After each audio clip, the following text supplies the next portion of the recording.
क्या है लव जिहाद? कहां से आया लव जिहाद? क्या कहता है हमारा कानून? लव जिहाद और सच।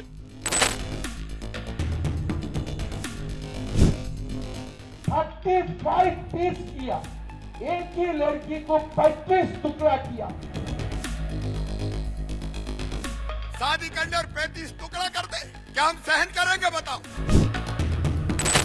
मौजूदा समय में लव जिहाद सुर्खियों में बना हुआ है। मध्य प्रदेश, हरियाणा, उत्तर प्रदेश समेत कई भाजपा राज्य लव जिहाद के खिलाफ कानून लाने की तैयारियों में जुटे हैं। वहीं गैर भाजपा राज्यों में इसके खिलाफ विरोध प्रदर्शन चल रहा है। दिलचस्प बात यह है कि लव जिहाद को लेकर जो कानून बनाने की तैयारी चल रही है उसमें लव जिहाद से जुड़ा कोई शब्द नहीं है। लव जिहाद से जुड़े मामले कहने के लिए देश के कई हिस्सों से लव जिहाद के मामले सामने आते हैं, जिनमें केरल, उत्तर प्रदेश, हरियाणा और कर्नाटक जैसे राज्य शामिल हैं।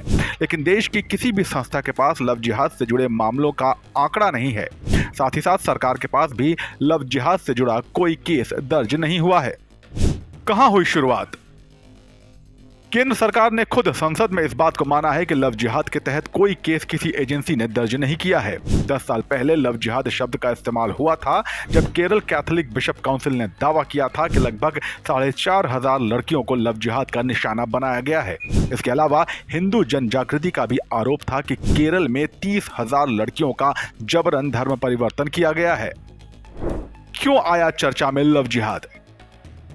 दरअसल 27 अक्टूबर 2020 को राजधानी दिल्ली से सटे फरीदाबाद में दो युवकों तौसीफ और रेहान ने निकिता तोमर नाम की लड़की का अपहरण करने की कोशिश की। जब लड़की ने इसका विरोध किया तो आरोपी तौसीफ ने उसे गोली मार दी और निकिता की मौके पर मौत हो गई। इस घटना के बाद कई राज्यों में लव जिहाद को लेकर बहस शुरू हो गई और विरोध प्रदर्शन होने लगे। कुछ दिनों बाद उत्तर प्रदेश, हरियाणा और मध्य प्रदेश सहित कई भाजपा राज्यों में लव जिहाद के खिलाफ कानून बनाने को लेकर बातचीत तेज हो गई। बता दें कि उत्तर प्रदेश और मध्य प्रदेश ने इस संबंध में मसौदा भी तैयार कर लिया है। देश में लव जिहाद से जुड़े कानून। विवाह और निकाह को लेकर हमारे देश में कई कानून हैं।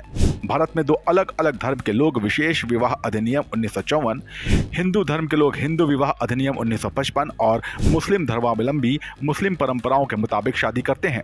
गलत नाम बताने, धर्म या आयु छिपाने, वैवाहिक स्थिति छिपाने जैसी गलतियों पर भारतीय कानूनों के तहत सजा का प्रावधान है। भारतीय दंड संहिता की धारा 366 के तहत अपहरण के मामलों में 10 साल की सजा हो सकती है।